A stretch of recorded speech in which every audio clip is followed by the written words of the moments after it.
now my pleasure to welcome the first speaker for the proposition tonight, Ryan Hoey. Opening the argument for the proposition, Ryan is a recent politics graduate from Queen's and an honorary life member of the Literific. He campaigned for vote leave in the EU referendum in 2016 and stood as a candidate in the local elections in England in 2018.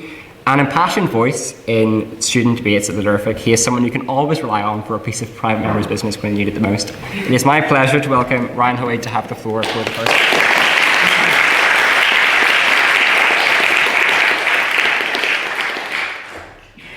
I'll wait for you to sit back down to start the timer.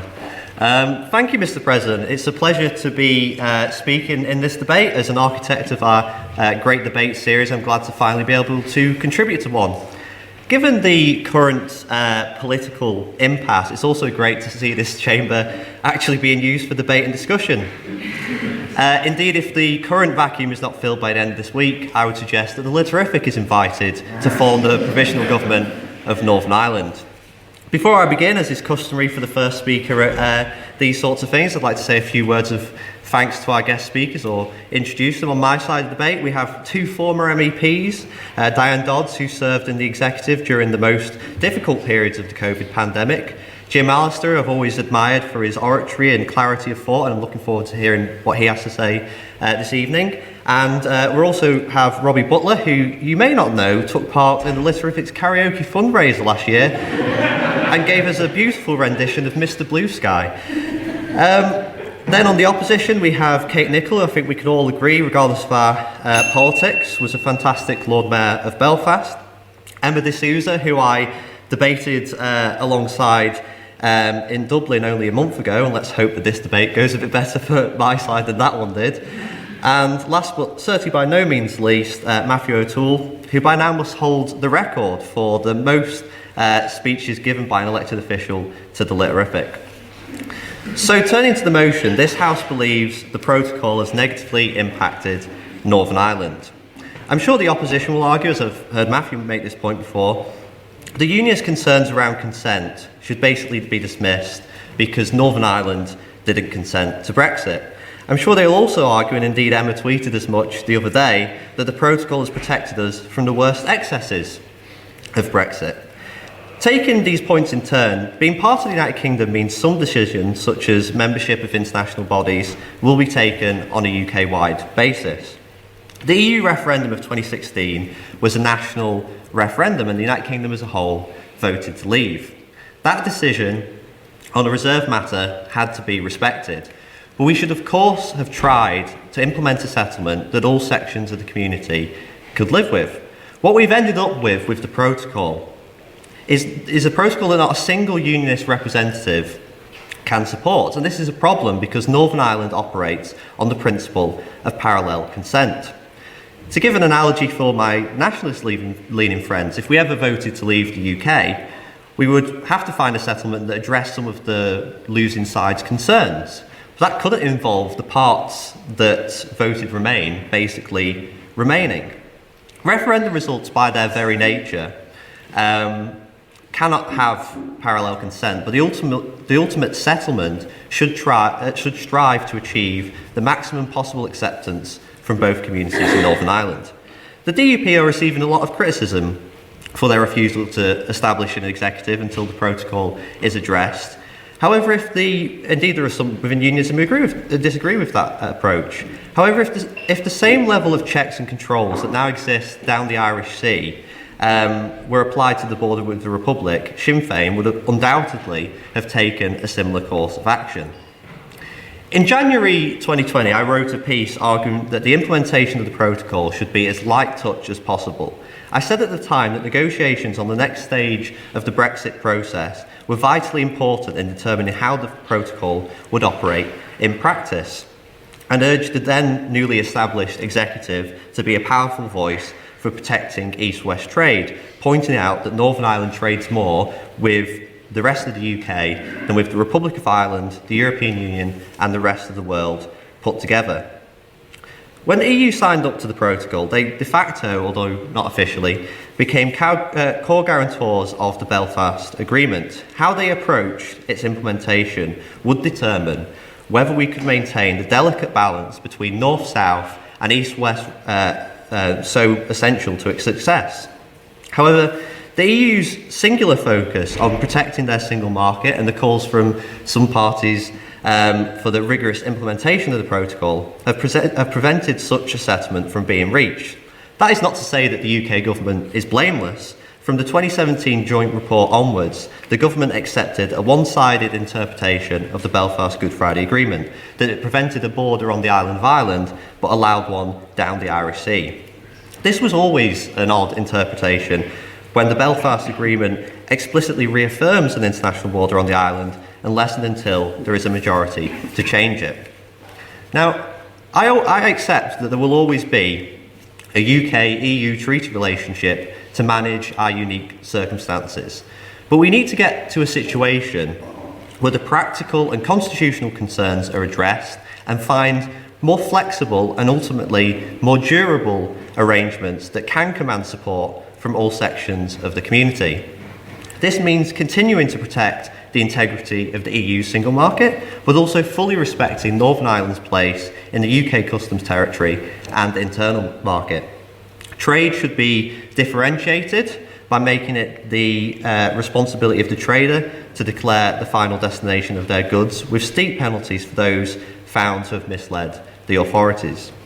The original intention of the protocol, or supposed intention of the protocol, as described in its preamble, is to affirm and protect the Belfast Good Friday Agreement.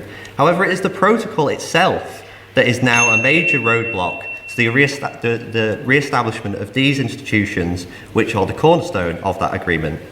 The opposition may want to plough on with a newfound spirit of majoritarianism, but that simply won't work. Rather than goading opponents of the protocol, we need a recognition of the economic problems caused by its overzealous implementation and a consciousness of why it so deeply stirs passions of Unionists, Remainers and Leavers alike. The protocol is negatively impacting Northern Ireland. I commend the motion to the House.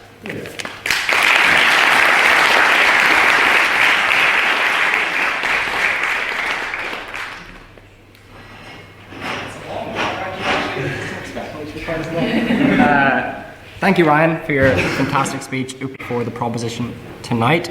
It is my pleasure to welcome our second speaker, opening the argument for the opposition this evening, Dermot Hamill. Dermot is a first-year student at Queen's University Belfast, currently studying politics and international relations. Outside of his studies, Dermot is also the chief editor of the podcast and online student blog Youth Voice NI, where he interviews politicians on the current issues facing Northern Ireland. As an active member of the Literific in his first year, Dermot's first ever speech was 5 weeks ago, and we're immensely proud of the progress that he has made since then, and this is his first ever speech with guest speakers, so I would appreciate a particularly warm welcome for Dermot tonight, and Dermot, you have the floor.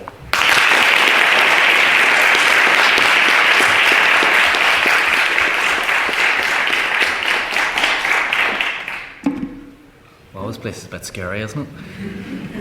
I am going to, similarly to Ryan, thank all of you for coming. It is an absolute honour to be here standing in Stormont. There is a little 9-year-old boy inside of me who is freaking out at the idea of speaking with politicians at Stormont, never mind actually going up the steps. But moreover, we're going on to the protocol, which is obviously Northern Ireland's favourite issue at the moment. But to get to the protocol, you have to look at Brexit, because it is obviously part of Brexit. So, as I always say whenever I want to ruin a dinner party, let's talk about Brexit. Northern Ireland didn't vote for Brexit. Now, Mr. Hoey did. No, but we didn't. Northern Ireland, as the majority of people here did not vote for it, both Unionists and Nationalists alike, voted to remain within the European Union. But in the spirit of majoritarianism, we were taken out by English nationalists and the Conservative Party, and I suppose we have them to thank for it. But on the protocol, the idea that it negatively impacts Northern Ireland, well, I'd have to disagree. Between 2021 and 2020, NI trade with the EU rose by £500 million, and in an age of growing interconnectedness, isolationism is not the answer. English nationalism is not the answer, and that is not the answer for Northern Ireland. It is not the answer for people here, and as a result, we need to be working together. We are a more global world, so we should be making Northern Ireland a more global place. But let's look at the dual market approach. It provides a unique opportunity for Northern Ireland, and I know that Mrs. Dodds will agree with me, because as Sir Geoffrey Donaldson, her party leader, said, customs checks doesn't mean that you change the constitutional status of a part of the UK. Already we're seeing political parties and business leaders coming together to see how we exploit the opportunities that come from this situation. Opportunity, that is what the protocol is. It is all about providing us with opportunity. We are geographically, we are on the same island as the Republic. There is no denying that. So a hard border down by South Armagh and Dundalk is simply not going to work. It has been tried, it failed. Believe me, I come from South Armagh, and well, if you look at trusted trader schemes, they've worked so well in the past, and that is why we have a massive red diesel market in South Armagh. But in the eyes of some, the NI Protocol completely damages Northern Ireland's position within the United Kingdom. And while I am no staunch unionist, I'd have to disagree. In my opinion, it actually strengthens the union, which, to be honest, isn't a great thing for my brand of politics, but I guess we have to suck it up, because in my eyes, it makes NI more economically viable. Now, basic logic suggests if people are happier, if people have more money in their pockets, people are more likely to support remaining within the union. Hold that point. Go for it. In my speech, I mentioned about how we need to find more flexible arrangements. Was not more flexible arrangements that actually differentiated goods based on their origin, because we trade more with the rest of the UK than, like I say, the rest of the world together, being more economically advantageous. We can keep some of the benefits, but also address some of the issues that do exist. I absolutely would have to say that amendments could be made to the NI Protocol. We could make more flexible arrangements, and I'd have to agree if we could. I would totally support that, but as I said, one of the big kind of issues that were put forward was the idea of trusted trader schemes, or different lines for bringing in goods into Northern Ireland. Well, it doesn't work.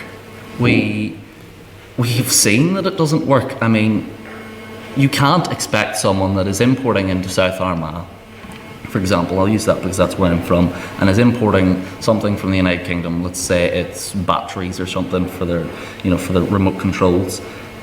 How are we supposed to stop someone there from actually just bringing it into the Republic and therefore damaging the EU single market? That it will be damaged, and as a result, we cannot expect the European Union as a massive economic power to turn out and say, oh well, we have to we're going to damage your market in the name of making sure that people in Bangor can get slightly cheaper batteries. It's not going to work. And as a result, it will damage our relations with the rest of the world, which, in a growing interconnected world, in a world where Northern Ireland has become more diverse, in which we are welcoming more people here, we are providing opportunities for students to travel abroad in the EU through the Erasmus scheme, as more people are picking up Irish passports, there is no point trying to damage our relations with the European Union. It simply will not work. We have massive opportunities. There are more firms are investing in Northern Ireland. There was actually very recently, during the Brexit process, there was a development just south of the border. It was called Dundalk North. It wasn't north of Dundalk, it was way north of Dundalk. So I have a big issue with the naming. But the idea was it was meant to be a massive kind of industrial park, I suppose similar to Sprucefield. And the idea behind it was to exploit the opportunities that would damage Northern Ireland, and companies would eventually leave Northern Ireland for the Republic, because there was the idea that there would be greater opportunities there. It didn't work, and now Dundalk North, as it's called, now has really, really, really nice footpaths, but no businesses to walk along them. So my friends, I urge you to oppose this motion, to join us on the cause of the protocol. The protocol is not perfect, but the Brexit deal was far from perfect either. I'm not a man to stand and defend the actions of a Tory government, but at the end of the day, we must stand and protect the protocol, because we must protect our economy, we must protect the opportunities that are given to our young people, to make sure that we, as a future, can stop our brain drain, having a more economically viable Northern Ireland. It will protect our place within the Union, which at this moment in time is quite possibly our best option for Northern Ireland, whether or not you are a nationalist or a unionist. At this moment in time, what we need is stability. It is time for the politicians to get back in the room together. Well, we've got you all here to guide, so maybe we could get some negotiations going, I don't know. But it is time to get back into Stormont. It is time to back the protocol, and I hope that you will oppose this motion tonight.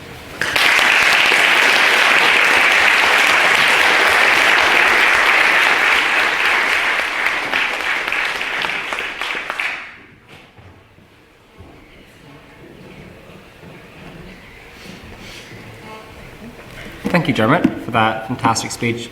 Before I continue, I'd just like to ask, can you put your phones on airplane mode? I don't know what that noise is, but it might be someone's phone, as Robbie said to me. So if you put your phones on airplane mode for a second. And while you're doing that, it is my pleasure to welcome the second speaker for the proposition tonight, Diane Dodds, MLA.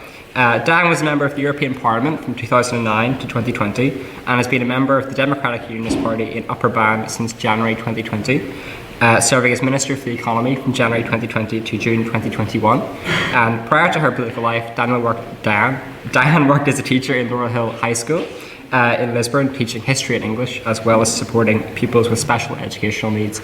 It is my great pleasure to welcome Diane Dodds, MLA, to the floor.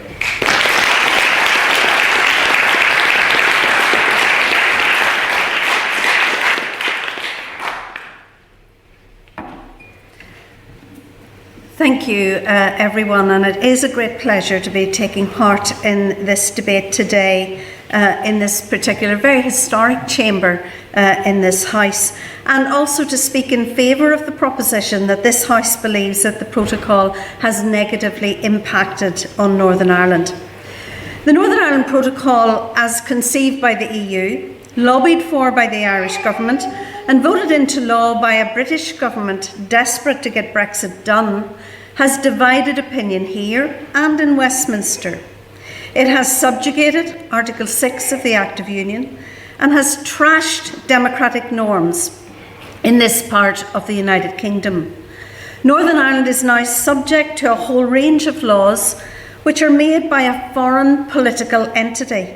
Laws which govern huge swathes of our economy, over which we have no say, and which will take us on a different trajectory to the rest of the United Kingdom as divergence increases with the passage of time.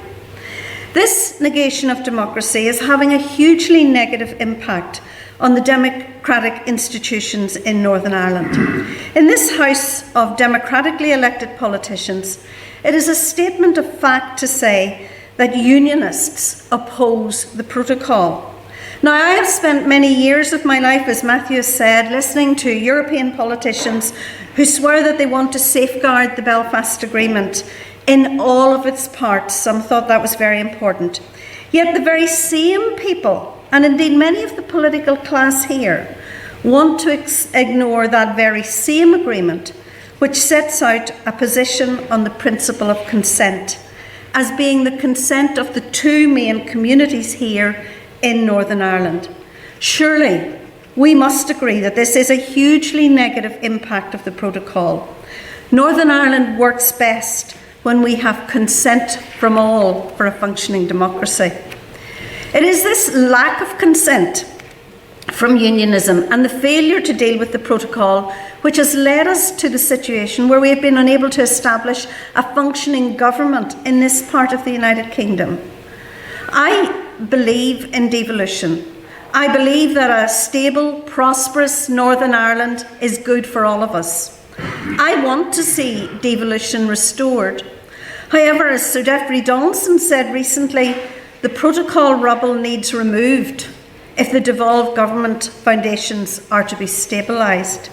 It is quite simply impossible to proceed if one part of our community is marginalised and its views ignored. We need a firm foundation for the restoration of local accountable government in Northern Ireland. And on this day of new beginnings in Westminster, I would urge our government to deal speedily with the Northern Ireland Protocol and restore democracy and sovereignty to this part of the United Kingdom. Yes? You keep repeating the phrase democracy. I'm wondering what does the DUP stand for these days, because it's certainly not democracy. The people of the North voted not for Brexit, and you pushed for the hardest possible Brexit. You didn't care for your people, you didn't care for the economy, and you certainly don't care for the economy. You're pushing against the Protocol. You certainly don't. I think it's hypocritical for you to talk about democracy when that is philosophy of the Right. Okay. So I take your point of view, and I accept that is very firmly held by you. But democracy, and the definition as defined by the Belfast Good Friday Agreement, means that we need to have the consent of both peoples who live in this part of Northern Ireland. And without that consent, we cannot have a community that is able to go forward. And it's really important for democracy to function that we get that consent from the Unionist community. And we will not get consent from the Unionist community for a Northern Ireland Protocol that negates democracy and actually undermines our sovereignty. The practical outworking of EU law in this part of the United Kingdom has, of course, many consequences. As citizens of the United Kingdom, we are denied the benefits of UK-wide tax changes because we are subject to EU VAT rules. This was clearly demonstrated when Northern Ireland was unable to benefit from tax reductions on energy saving measures. Our businesses are tied to EU state aid rules. These rules determine the circumstances in which local businesses are aided by the Exchequer to grow and invest, or indeed they govern the basis for attracting companies from overseas to set up in Northern Ireland. As the rest of the United Kingdom develops its own competition policy, this will inevitably mean that our companies are tied to the more stringent EU laws, which will make us uncompetitive in our largest marketplace.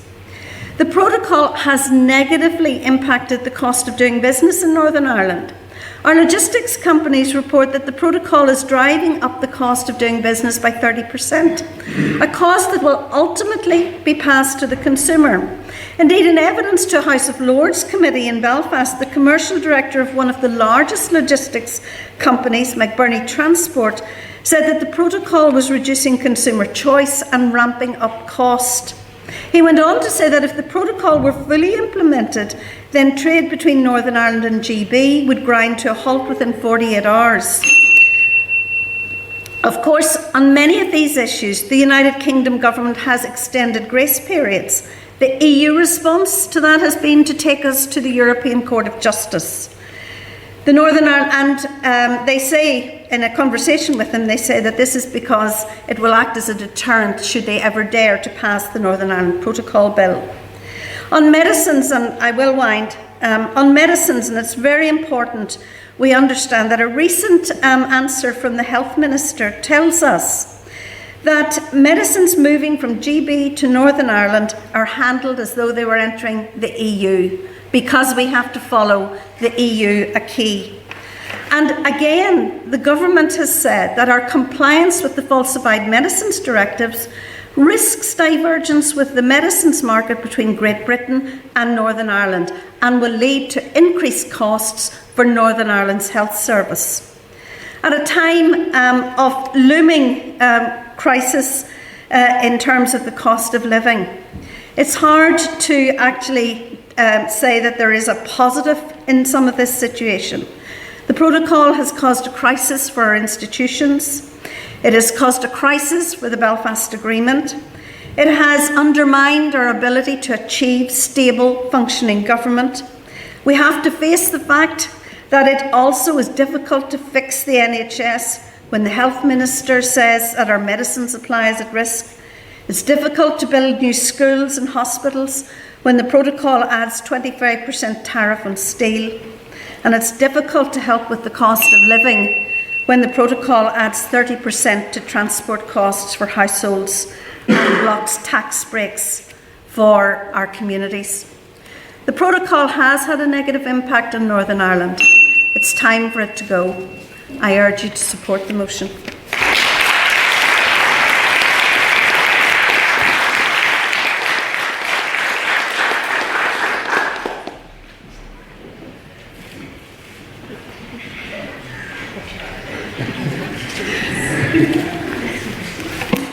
Thank you very much, Diane, for that fantastic speech.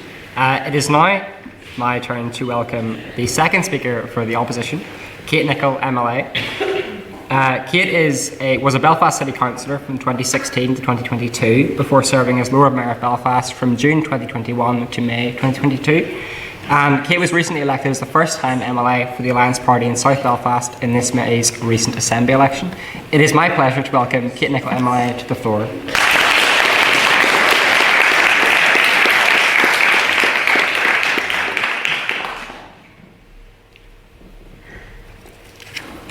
Thank you, Mr. President and members.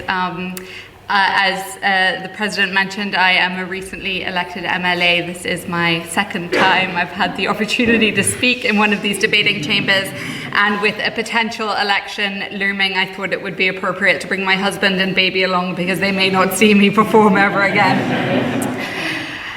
Without context, there's no contest. The protocol has negatively impacted Northern Ireland.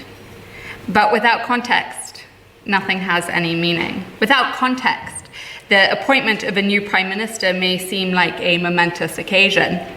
With context, you can see actually it happens more times than Jim Allister tables ministerial questions. So context is key. And the context here is Brexit. The Northern Ireland Protocol exists because of Brexit and because of the choices made by the UK government and the DUP. It is far from perfect. In fact, my colleague Naomi Long, whilst in the European Parliament, and my colleague Stephen Farry in Westminster voted against these when better arrangements were still at least notionally available. It was always going to be an imperfect situation because frankly there is no such thing as a good and clean outcome if the UK and Ireland are not aligned within the customs union and the single market. Brexit presented a trilemma, 3 options when you can only choose 2. 1, a hard Brexit outside customs union and single market. 2, avoiding a border on the island of Ireland. 3, avoiding all checks across the Irish Sea. Many of us warned from the beginning of the referendum campaign that Brexit was always going to entail new barriers and frictions. Coming out of the EU meant that there would be a trade barrier. It was just a matter of where. The border between north and south is crossable, as my colleague said, in hundreds of locations, in lanes, and fields, and streets. Therefore, the most likely and simple place for any trade barrier was going to be our ports and airports. It's just simply easier for the authorities to manage. This isn't to discount the impingement that this does have on people's sense of identity, and I don't want to discredit that. What I want to recognise is that the Northern Ireland Protocol is not the cause of these barriers and frictions, it is the response to that. The proposition will argue that the protocol is an attack on the Good Friday Agreement. That's just not true. The protocol is the means by which to protect the Good Friday Agreement from the damage of Brexit. It's not a perfect solution. Brexit was pursued recklessly with no consideration of the implications it would have for a shared Northern Ireland, the interlocking relationships which have allowed us to function, and for the Good Friday Agreement.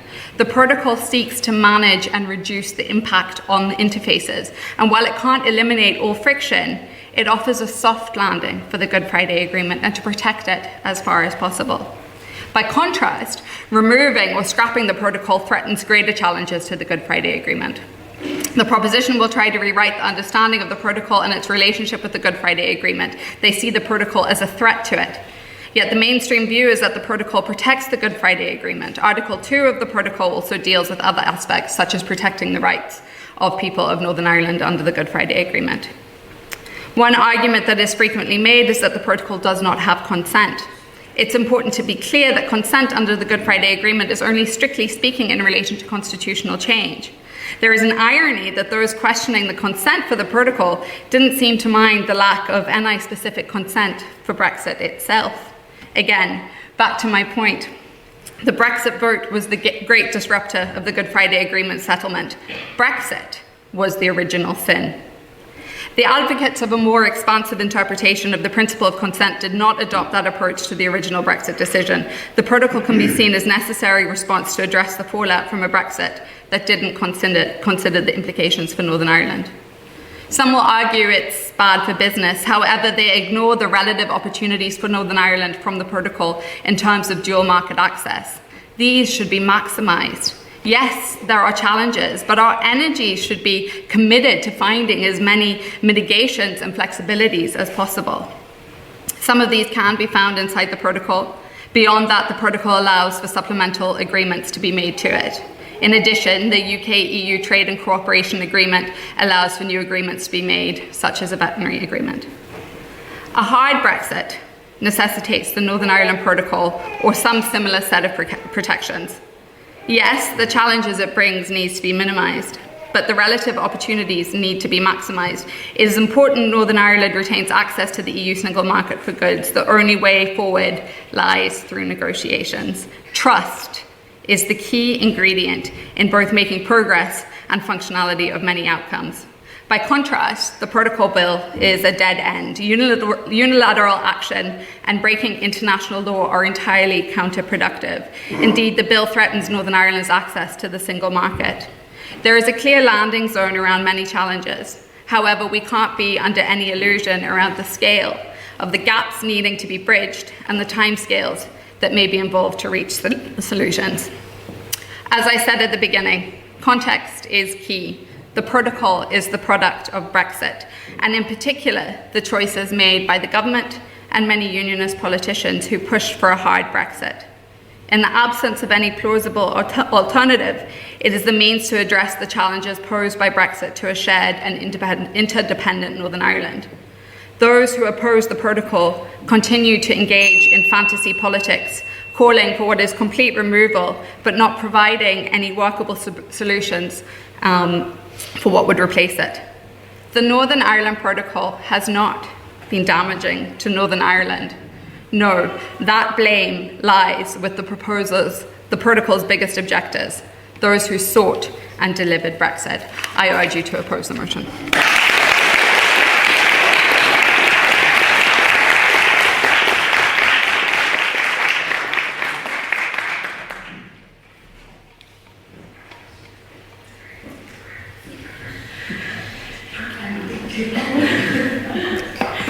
Thank you, Kate, for that fantastic speech. It is now my pleasure to welcome the third speaker for the proposition, Jim Allister, MLA. Jim was a member of the European Parliament from 2004 to 2009 and has been a member of the THB in North Antrim since May 2011 and the leader of the party since 2007. Additionally, Jim was called to the Bar of Northern Ireland in 1976, specialising in criminal law before being called to the Senior Bar as a Queen's Counsel in 2001. It is my great pleasure to welcome Jim Allister, MLA, to the floor.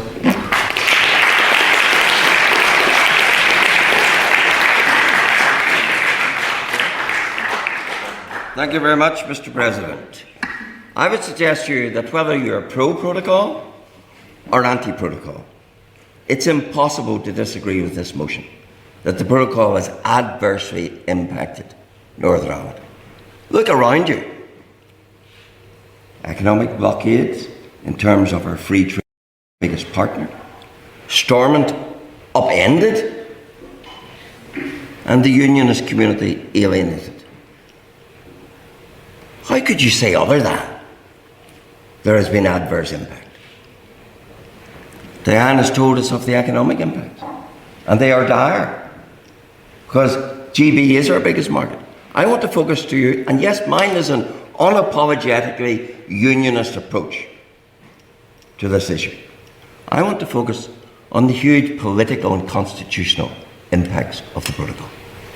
And to me as a unionist, whether you like it or not, the essence of the offence of the protocol is the fact that it decrees and operates on the basis that GB is a foreign country. That when it comes to trade, because it is a third or a foreign country, we'll have to check its goods. So that you arrive at the situation that whether you're bringing goods from Bolivia or from Britain, it makes no difference, subject to the same imposition of customs checks. Yes, make it quick, please. Just on that point about divergence in treating GB and Northern Ireland as different countries, just to raise that up to 1972, the prior unionist government actually had in place that you needed work permits to come between GB and Northern Ireland. Well, if I could find some relevance in that, I'd answer it. But let's be very clear. Let's be very clear. That is what cuts to the quick. The fact that GB is decreed to be a foreign country. That is what makes the protocol unbearable for any unionist. And then when you add to that the fact that we are now governed by laws we don't make and can't change. It has been rightly estimated that up to 2/3 of the laws that govern our economy, that shape those things as how you manufacture goods, how you package them, how you sell them, how you trade them, that up to 2/3 of the laws that govern our economy are not made in Belfast, not made in London, but made in a foreign jurisdiction. Now, how can that be right? If you're a Democrat, the very essence of democracy is that you're governed by laws you make in your own country. I see some people down this side of the table tonight who pride themselves on their anti-colonialist history.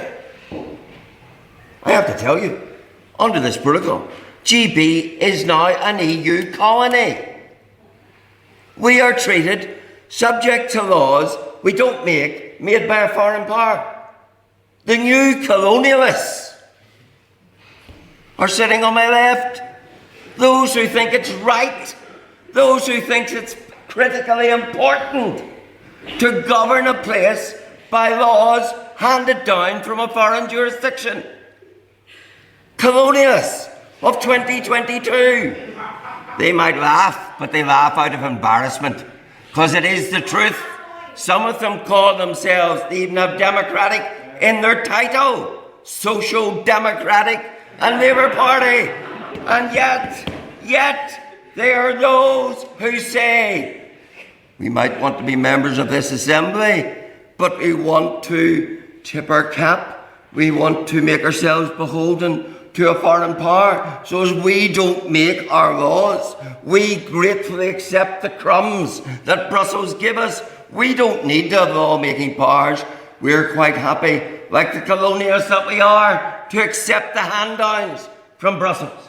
So if you are a Democrat, I don't care whether you're a nationalist or unionist, but if you are a Democrat, then this protocol is something you could never come to terms with. Yes, whoever it was. You're talking all about democracy. It's already been raised. Northern Ireland itself did not vote for Brexit, and actually a recent poll by the Lucid Talk found that 55% of Northern Ireland's population are happy with protocol as managing Brexit. Now, I personally am involved in politics, and I was on the doors of the last election, and in unionist areas, I'm from there myself, the main issue on the doors Thank you. Brexit is not protocol. Right, let's be very clear. I've heard it said here more than once today, Northern Ireland didn't vote for Brexit. That's right. But the question on the ballot was not, would you like Northern Ireland to stay or remain in the EU? The question on the ballot, being a national question, would you like the United Kingdom to stay or to leave? So the outcome was always to be a national outcome. You might as well come to me and say, oh, London voted to remain. So what? It was a national question. And the question certainly wasn't, do you want GB to leave and leave Northern Ireland as a colony behind? And that is the fundamental offence and obscenity of this protocol, that we are left as a colony of the EU, subject to the rules of someone else's single market, someone else's customs code, someone else's VAT regime. And here you gather today to vote in favour of that being a great thing. I do want to say to you, you'll come to the day of regretting the fact that you traded your democracy so cheaply to sell it out for what? The pottage of a protocol? Really? Anyone who's a Democrat needs to get hold of the fundamental realities. That either we believe in being governed by the laws we make in our own country, or we want to just merely be the subject of foreign jurisdiction. I certainly don't want to be. And you, by your vote today, will decide whether or not you're a colonialist or an anti-colonialist. Thank you.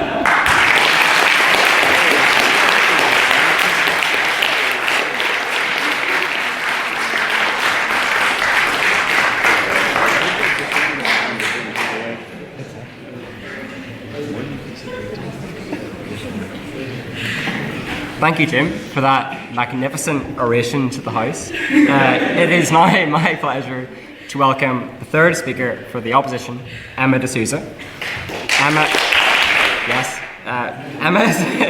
Emma is a writer, political commentator, journalist and campaigner, in addition to being the chair of the All Ireland Women's Forum. In 2019, sorry, it's not 2019, it's a 5-year court battle. She had a high-profile court challenge against the British government that changed domestic UK immigration law, reaffirming the identity and citizenship provisions of the Good Friday Agreement and securing EU family reunification rights for all citizens of Northern Ireland. In May 2022, Emma also stood as an independent candidate in the recent Assembly election. It is my great pleasure to welcome Emma DeSouza to the floor.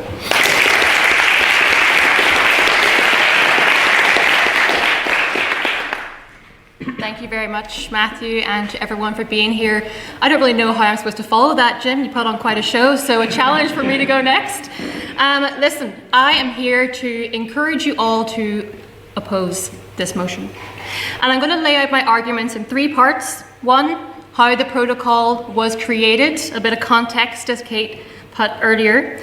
Then speaking about the benefits of the protocol that we have seen and addressing the ways in which some political parties and representatives have misused the protocol to further their own political agendas. As has been said previously, the Brexit referendum in 2016 resulted in a narrow 52-48 UK-wide result, with Northern Ireland as a region voting 56% Remain. Nationalists, Unionists, and those who describe themselves as neither voted to remain a part of the European Union. The UK and Ireland's joint membership of the EU made our fragile peace more viable by enabling connections and removing physical, economic, and psychological barriers. The UK's withdrawal from the EU was always going to result in borders. And whilst checks between Great Britain and Northern Ireland are not ideal, they are less visible, less intrusive, and less disruptive than checks along the land border. There was little support for Brexit in 2016 in Northern Ireland, and there's little support today. Recent polling has shown in a survey from Queen's that 59% of respondents actually said that Brexit is bad for all of the UK, and a majority support the Northern Ireland Protocol as the best means of dealing with Brexit. Now to the benefits.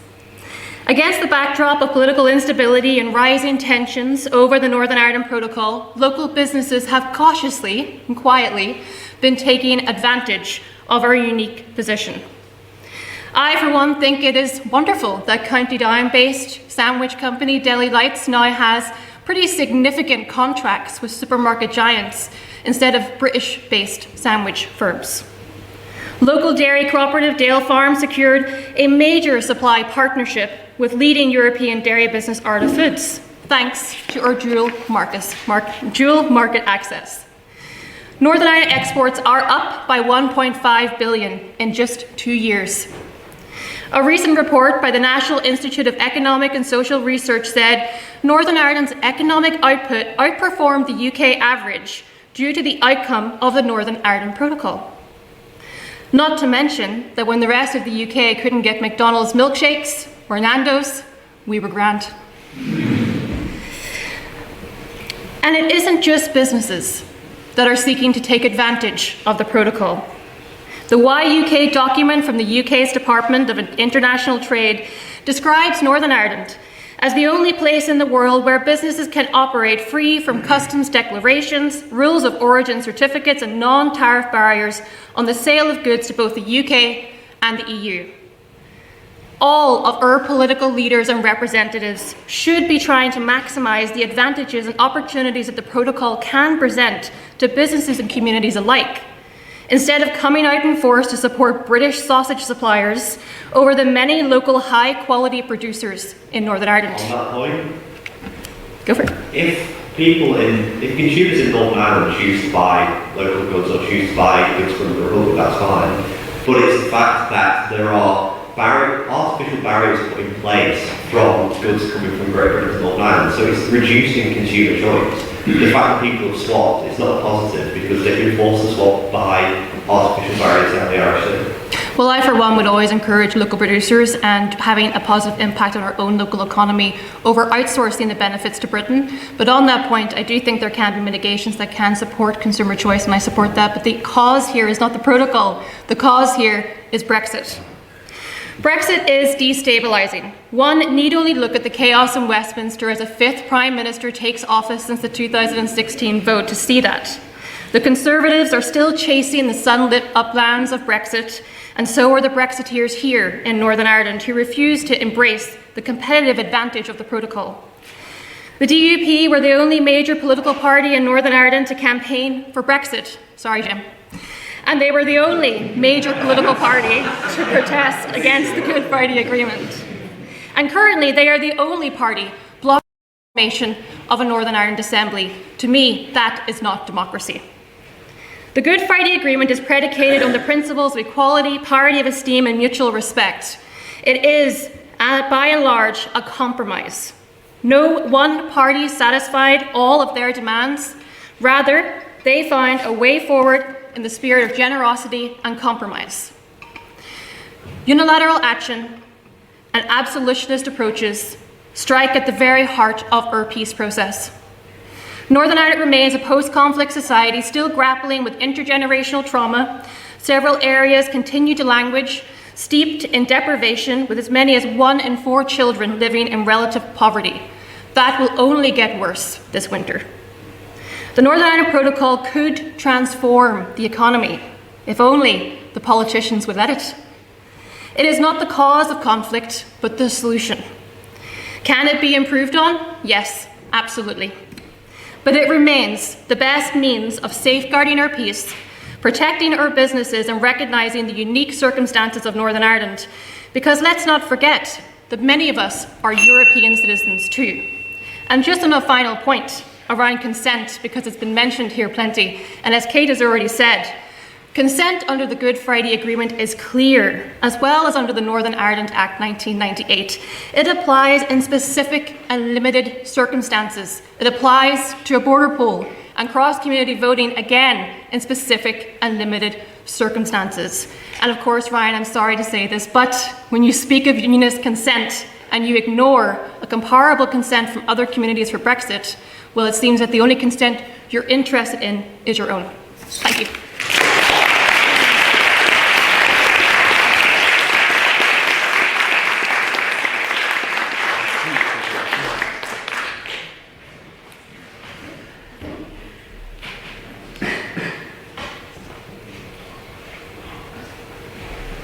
It takes me so long to get around this room.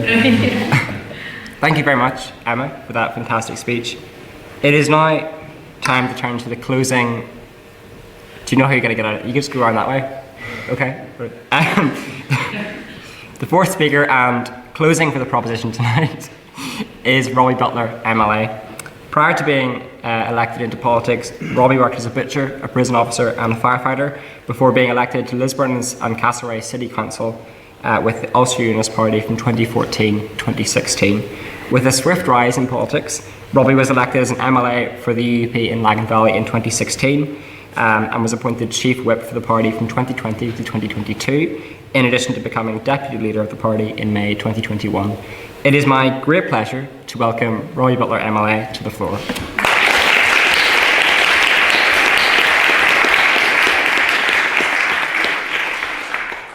You get a bit more used to this and have to get some stuff out when you're walking up, because the bell hasn't started yet. I've got 7 minutes worth plus, so don't ask for intervention. You're not going to get one. Please don't ask me. I'm not being ignorant or anything, but when he presses that, when I start, guys, I have to get this out. Okay? Happy enough? Mr. President, okay. The abiding key to peace, stability, well-being and prosperity is in fact democracy. Many of the speakers today have referenced that. Some 25 years ago, this wee country created with what some have described as having ugly scaffolding, an agreement that had the blessing and endorsement of over 71% of the population of Northern Ireland. It perhaps was the first time in our history that Unionists, Nationalists and other came together to agree on the way forward and a way to create a better future.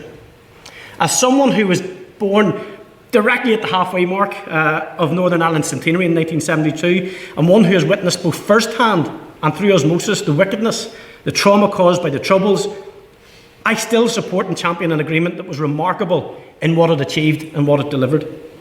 The Good Friday Belfast Agreement heralded a life and future for my children and all of us, relatively free from the spectre of malevolent and violent hands of terrorists and paramilitaries from across all of our communities.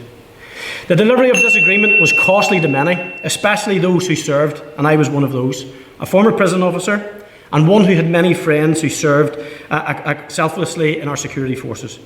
I can testify that agreeing to that, the cost was huge. However, I still believe that peace was a prize worth grabbing. Today's debate, however, is about the impact of the Northern Ireland Protocol on Northern Ireland, and more importantly, from my perspective, to accurately outline the negative impact of the same. They say that success has many fathers. This is true right around the globe. And the Good Friday Agreement is perhaps the perfect example of that. An agreement achieved with support from the majority of political parties here in Northern Ireland, with support from the United Kingdom Government and the Government of the Republic of Ireland, along with welcome assistance from senior US politicians and their government administration. And for years, people have proudly used and heralded their involvement. They're not slow to tell us. But sadly, their understanding of the agreement and its three strands show that there evidently is almost zero bipartisanship. However, it would be wrong to ignore, it has been mentioned, and it would be mischievous of me to not hold to the point that we are in this position today due to Brexit, which is indeed the parent of the protocol. That is the parent of the protocol, and I can accept that. But I and my party warned and campaigned against Brexit, like many within this room. We did this not solely from a Northern Irish Unionist perspective, but indeed from a United Kingdom Unionist perspective. It was clear that Northern Ireland, due to its land border, would bear much of the impact and cost, both fiscally and as a society. But similarly, when the protocol was being mooted, we railed against it and we warned that it would most certainly deliver an Irish sea border. Sadly, some unionists at that point called it a serious and sensible way forward. We've all made mistakes. How little we understood of the complexity and the implications and the danger that the protocol actually posed, not only to swathes of the small and medium businesses that underpin our economy, but indeed the very agreement that brought peace to our beleaguered country. Today we're debating from each side of the argument. This is good and should be welcomed. This is what these institutions are supposed to do. And sadly, my first point is all too obvious. We do not have a functioning assembly or executive. The protocol has unarguably created instability for this legislature, whether we like it or whether we don't. We heard and saw the words and visuals that emanated from nationalist and Republican politicians from this island, both north and south, in what turned out to be a stupendously partisan show of support from the Biden administration. That any border on this island between north and south delivered as a result of Brexit or any protocol would be contrary to the Belfast Good Friday Agreement. The threat of resultant unrest quite obviously didn't go unnoticed by people like myself. But I need to be clear at this point, not once did the Ulster Unionist Party suggest that a land border could or should be the case. Not once did I hear or see an Ulster Unionist seek the imposition of a land border to deliver on Brexit, nor did I hear a Unionist or other politician argue that a land border wouldn't upset the balance of the Good Friday Belfast Agreement. The awareness of politicians across the piece on this matter was pretty much unanimous. This was a demonstration that the Belfast Good Friday Agreement was of huge import and should not be tampered with in regard to this protocol. Now, one could be forgiven for expecting reciprocal understanding of the Belfast Good Friday Agreement and its three strands. What it underpins for each community, what was democratically legislated for, and what delivered peace to all of us sitting in this chamber today. Sadly, this has turned out to not be the case. The Irish Sea Border or Protocol, which was created in a vacuum of democratic deficit of 3 years here without an assembly and executive due to the failure of Sinn Féin to respect democracy, coupled with the DUP, which squandered any influence it had at Westminster in the creation of a Brexit dividend, which might actually have seen Northern Ireland prosper properly, but actually cement its credentials as part of the UK. Many, if not all of you, will know that I'm not a politician that is prone to hyperbole or exaggeration, nor do I mischievously seek to undermine any party, any community, or any individual, or their legitimate right to see the Belfast Good Friday Agreement upheld. Sadly, upon delivery and implementation, it should have been obvious that the Northern Ireland Protocol was not only partisan in regard to the sovereignty of the EU single market and trade laws, but undermined the core basis of how the Good Friday Agreement is actually structured. It should have been clear and understood that Strand 1 has been ignored and that Strands 2 and 3 were afforded high regard. There could and should be much debate as to why this became the case. A Conservative government that was high on the fumes of getting Brexit done, or an EU that were intent on making the Brits pay for leaving the club. The truth is likely to be both. Sadly, what was birthed has created an instability that the people of Northern Ireland could not, should not, and will not afford. Addressing the democratic deficit for all of us in Northern Ireland and fixing the imbalance of disregarding Strand 1 of the Good Friday Agreement should provide those negotiating a solution impetus to actually and accurately be able to put their names to an understanding of upholding all angles and commitments to the various communities under the Good Friday Agreement. At a meeting recently with the Ways and Means Committee from the US here at Stormont, and amongst other questions and queries, I asked Richie Neal, did the phrase "suck it up" resonate in America with the Biden administration? He said that he understood it. I then pointed out to him that the "suck it up" message from politicians, not only on this island but indeed the EU and the US, was entirely the message that the unionist community were receiving loud and clear, and that message in no way reflected any bipartisan commitment to peace and stability. My second point, and one if you'll indulge me, which is widely debated and harder to pin down, is the financial impact of the protocol. When we look at the facts, we must start from the point that only 5 to 10% of the protocol has actually been implemented. Just last week at the Northern Ireland Affairs Select Committee, we heard from a leading haulier who said that the full implementation would grind the haulage business in Northern Ireland to a halt within 48 hours. Locally, I'm aware of one company who benefited from the protocol significantly, and much is made of this. However, when you unpick the detail, the reason that business was successful is because they invested £250,000 up front to be protocol ready. They had the money. But actually, the smaller businesses that went under, who couldn't compete and weren't protocol ready, were subsumed into the bigger business. Is this really the financial benefit of the protocol? And just to finish, we really must be clear and unanimous that not only would the rigorous or further implementation of the protocol be destabilising for Northern Ireland, but it would be disastrous for the Belfast Good Friday Agreement, which was hard won, brought peace and offered a better future for all of our families across Northern Ireland and this island. Thank you.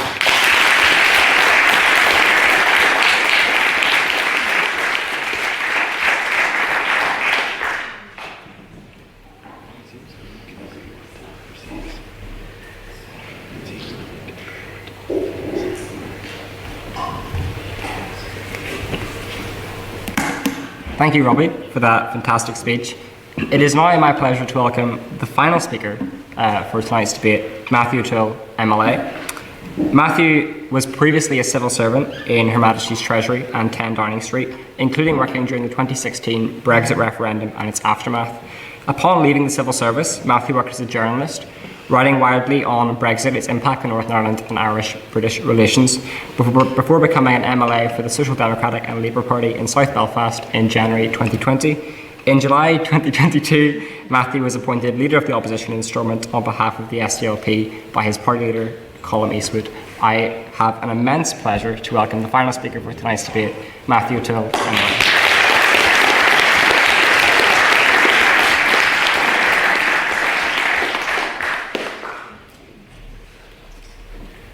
Well, thank you very much, Mr. President. I don't know whether it's an advantage or a disadvantage to be going last, having heard sterling speakers come before me. I shouldn't perhaps use the phrase sterling, given it's not worth a lot these days.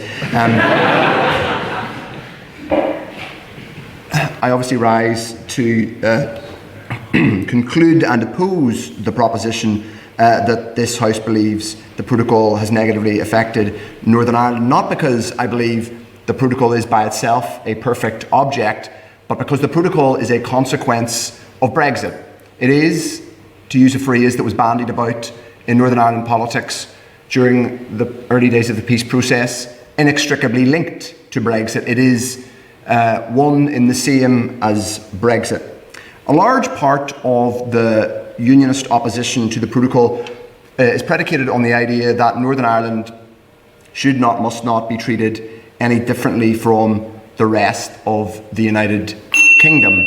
And while I have some sympathy with unionist opposition to the protocol, indeed I acknowledge and affirm, and despite what many say, including some have said today, I have never, ever, and I'm almost red in the face, though I'm red in the face anyway, I never lose an opportunity to say I acknowledge and affirm that unionists don't like the Northern Ireland Protocol. But the idea that Northern Ireland is exactly the same as the United Kingdom is a fantasy. It's a fabrication, and it has been a complete fabrication since this place existed.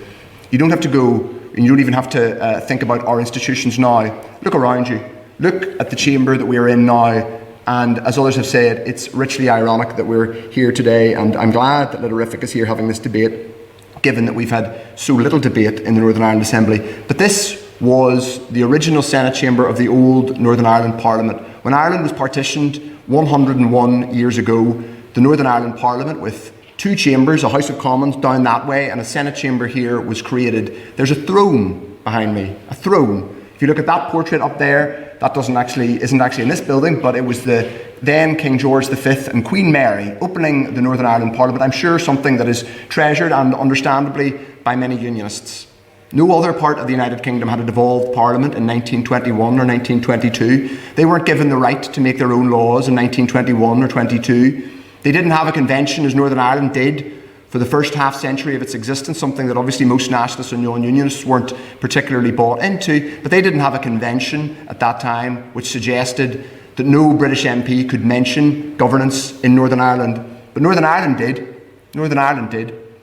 I simply list that history in that context in order to disprove, and I'm afraid object fundamentally, to the idea that Northern Ireland has always, or indeed ever, been precisely the same as the rest of the United Kingdom. Because of its geography, because of its history, and because of our situation, whether you are a unionist or nationalist, we have always been distinct and unique. And of course, there are countless areas when those who are most opposed to the protocol have also been most opposed to the delivery of rights in this place, which would be consistent with the rest of the UK, whether those rights relate to female bodily autonomy or whether they relate to the ability to marry who you choose. So let's not have discussions about equality inside the United Kingdom when very often, and for decades, it was denied to women and LGBT people here. I just want to go through some of the other points that were made in favour of the proposition. One was that, as I said, unionist concerns, Ryan made this point that unionist concerns had been dismissed.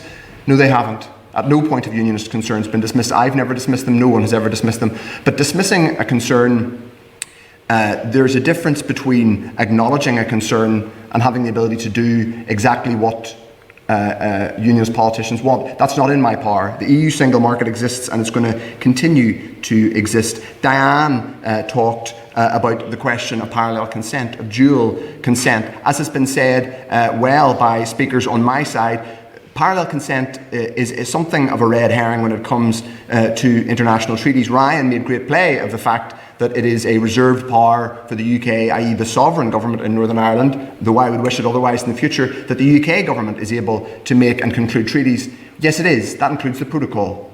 That includes the protocol. I'm happy to give way.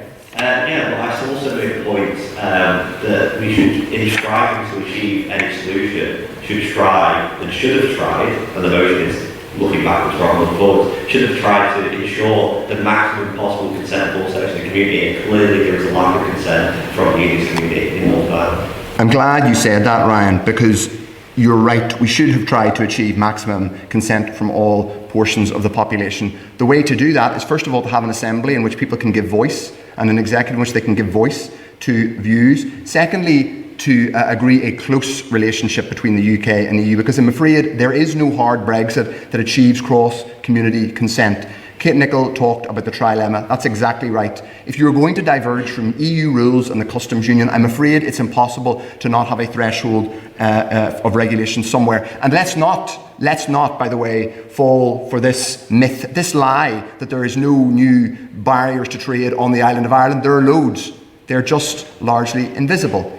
The protocol only, Jim talks about the 65% of laws relating to our economy. I'd like to know where he gets that statistic from, but the truth is it only relates to the movement of goods. Other than the movement of goods and some regulation in relation to electricity and the single electricity market, I think rather important that we're able to keep the lights on, particularly this winter. Most of our economy is governed, most of our economy is trade and services, which is not covered by the protocol. This place, this society, if it's to remain in the United Kingdom, will have to reflect the duality, the fact that it's changing, the fact that it is both British and Irish. And I would ask those proposing the motion, and I would say respectfully to many unions, particularly in the DUP, that the future cannot be exactly like the past. Hard Brexit is a choice, and that choice means consequences. It means that we need a set of arrangements which reflects the duality of this place.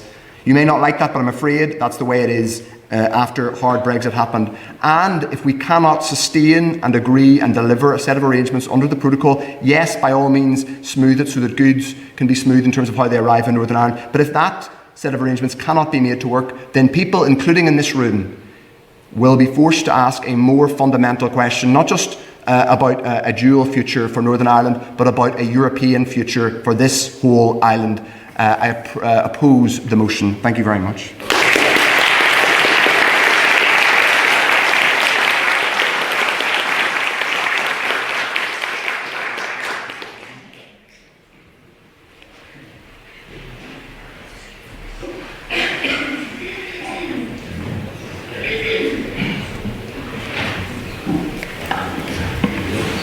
Thank you, Matthew, for your fantastic speech. It is now my pleasure to turn our attention to questions from the floor.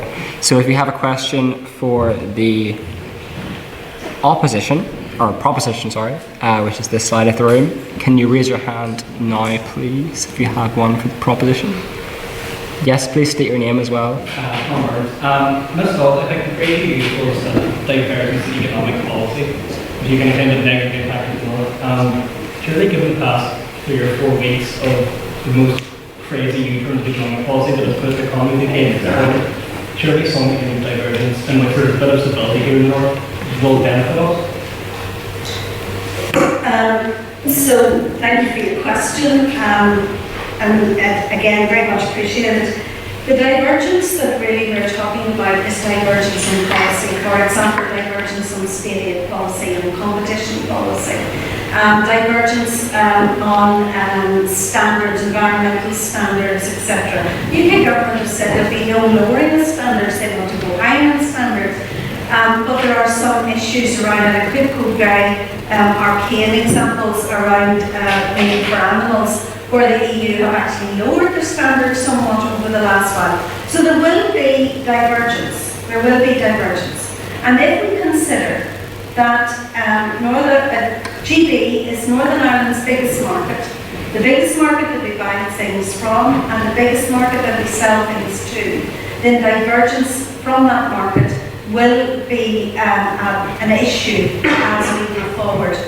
Can I also say that divergence in terms of new trade deals is also very, very important. And if you look at the Japan trade deal, for example, that sets the template for how trade deals that the United Kingdom have negotiated. So this isn't a roller over of an EU trade deal. This is a single trade deal negotiated between the UK and Japan. And that actually says that, and I'll paraphrase it, that where the trading arrangements between Japan and the UK diverge from the protocol, then the protocol always wins. That leaves our companies in the worst of all worlds, not quite fully into UK trade deals, not in EU trade deals, but somewhere in that middle limbo as well. That's a very difficult position going forward for our companies in Northern Ireland. That will increase, that will not decrease. And that will also increase around competition law, like taxation, etc., as we move forward. That leaves Northern Ireland in a difficult space. Thank you. Opposition to respond? One of you will have to whichever one you want.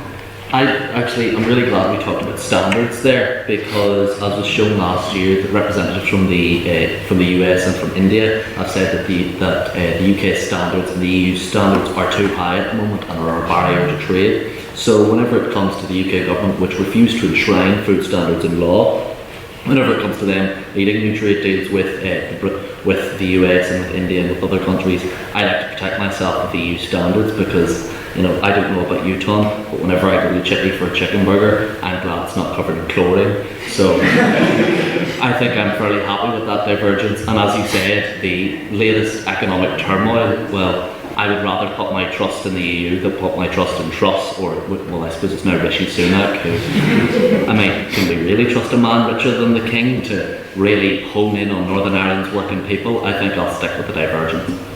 Thank you. We can't go back and forth, apologies. Does anyone have a question for the opposition? Put your hand up if you have a question for this side of the room. Someone has one, come on. Oh, sorry. Please state your name as well when you're asking a question. Peter Hutchinson.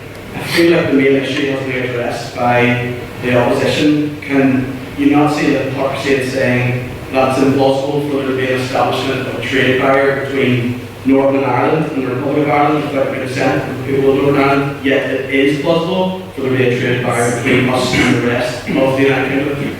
Yes. Can I make, I think this is a big university challenge. Opposition to the answer to your question, Peter, is there are no trade barriers between Northern Ireland and the Republic, as I said in my speech.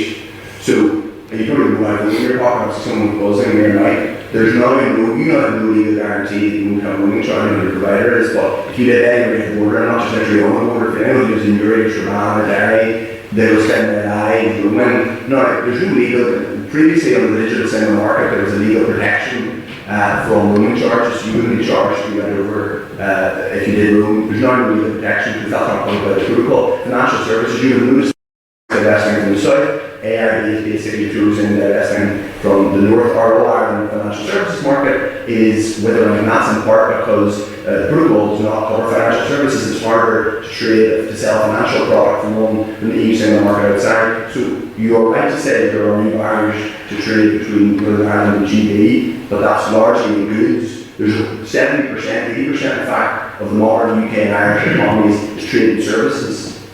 And that is not covered by the protocol. So the idea, as I've said repeatedly, that we're moving towards an economic united island is, unfortunately from my perspective, because I'd like to have one, is a lie. It's not true, it's not happening. It's hard, yes, it's harder to move certain goods without paperwork from GB into Northern Ireland, but loads of other things that involve moving data, selling financial services, moving digital products, all sorts of intellectual property, moving people. Facebook, firms in Dublin can't move people to other offices in Belfast unless they're British or Irish citizens.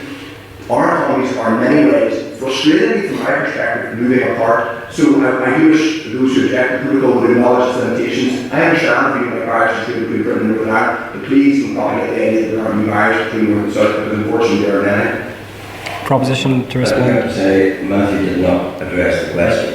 The question was, why should there be consent and respect for nationalist opposition to trade borders north-south, but no respect for unionist opposition to trade barriers in the United Kingdom? That was the question. And of course you didn't answer, because there isn't an answer to that, because it's a one-way process, that it's all about give and no take. In this, it's all about give. As far as unionists are concerned, you have to give up. You have to assent to the partitioning of the United Kingdom in order to have an all-island economy. Of course, anyone who understands anything about politics knows that creating an all-Ireland economic is but a stepping stone. But so it is indisputably correct that those on the other side of this debate, whereas they proclaim some respect for the union's position, utterly shred that respect by insisting you can't have a border north-south because we don't like it. Mr. Racker threatened it might be bad and speak true, but you unionists just suck up the fact that there's going to be a border in the Irish. Thank you. Do we have any final opposition or abstention questions? Yes, please state your name. I found it interesting during speeches on either side of the House. The sort of each side was telling us how principles of democracy were enshrined in their position, and argued that their side of the House and their argument fundamentally came to a place where their perspective would be better for the UK and for the Union.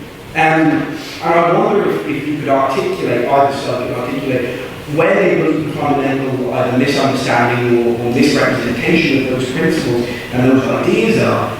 Because how can you both be so diametrically opposed to those things? I don't understand really. But is it not fundamental? It's the question that the opposition didn't answer. It's a fundamental hallmark of this protocol that you subject yourself to foreign laws you can't be and can't change, and you meekly and willingly accept that colonial position. That flies in the face of any democratic accountability.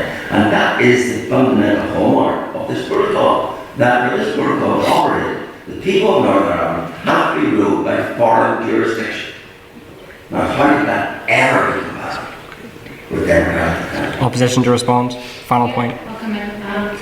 Look, I think just to answer your question, the fundamental misunderstanding we have here is that those in support of the proposition or those who oppose the Northern Ireland Protocol, I think part of this is the fact that they didn't get a version of Brexit that they wanted, and they want a harder version of Brexit that people of this place didn't actually vote for in the first place. I think there's a fundamental misunderstanding there, and I actually just thought that, well, No back and forth. No back and forth. But, and I also just wanted to flag also what Jim was saying around this whole concept that, oh, we don't want a border along the land because we don't want it, and that's all it is. I live in Savannah, I'm 5 hours from the border. I cross my living room and I get a roaming message for doing so. And I can tell you, as someone who lives along the border and who does not describe themselves as a nationalist, I would like to make the point that we really do need to move beyond this nationalist and this narrative with this conversation. But also to make the point that it is simply not practical. No back and forth. No back and forth. The reality is cross-border living is something that impacts people who live along this border. There are thousands of Russians every No back and forth. No back and forth. And I work in Dublin, and I can tell you that the reality of cross-border living is something that Jim here doesn't seem to quite understand.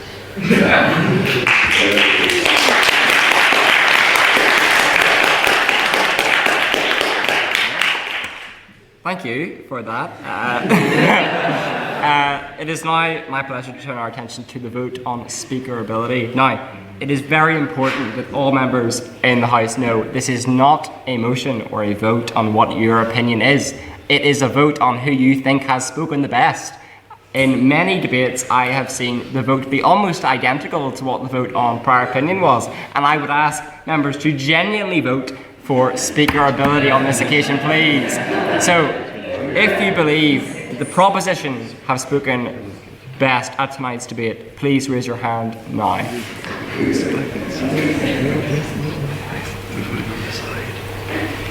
Well, this is up there for us, isn't it?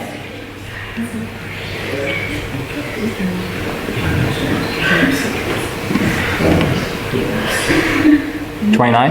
Yeah. If you think the opposition have spoken best at tonight's debate, please use your hand now.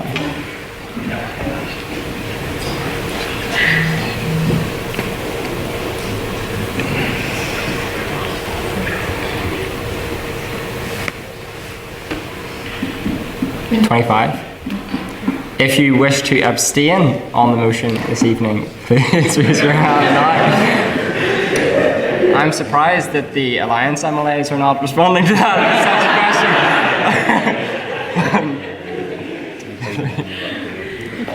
4? Do you have the final number, Susie? So there were 29 votes for the proposition, 25 votes for the opposition, and for abstention, so the proposition carried.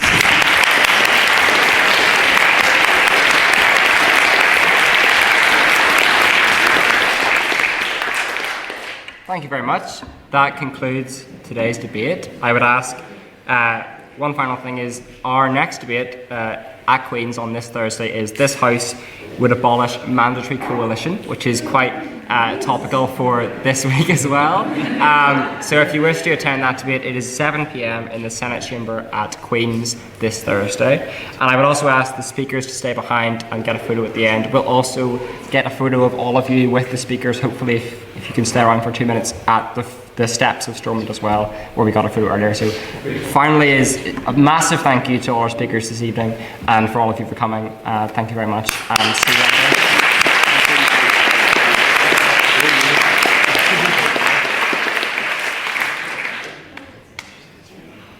Oh, sorry. Here's a good point. For those of you who are slightly younger, we're going to Lavery's, a private room in Lavery's. On behalf of the Literific, I'd like to invite the speakers. The speakers are invited. I assume they had the business. They are welcome to attend. We're going to Lavery's, and we can all join there to have a chat afterwards. So if you want to come down, feel free. Thank you very much.